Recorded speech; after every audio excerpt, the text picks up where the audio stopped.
อย่าหูเบา 1. อย่าถือเอาว่าจริงเพราะเหตุสักว่าฟังตามกันมา 2. อย่าถือเอาว่าจริงเพราะเหตุสักว่ากระทำตามกันมา 3. อย่าถือเอาว่าจริงเพราะเหตุสักว่าเล่าลือกันอยู่ 4. อย่าถือเอาว่าจริงเพราะเหตุสักว่ามีที่อ้างในปิฎก 5. อย่าถือเอาว่าจริงเพราะเหตุสักว่าการใช้เหตุผลทางตรรกะคาดคะเน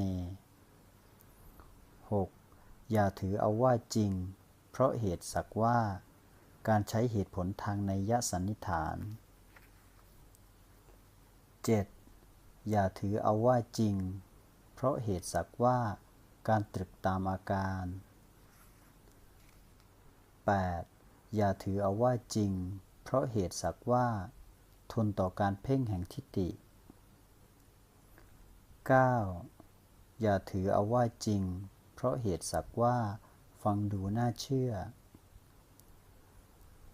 10. อย่าถือเอาว่าจริงเพราะเหตุสักว่าสมณะผู้พูดเป็นครูของตน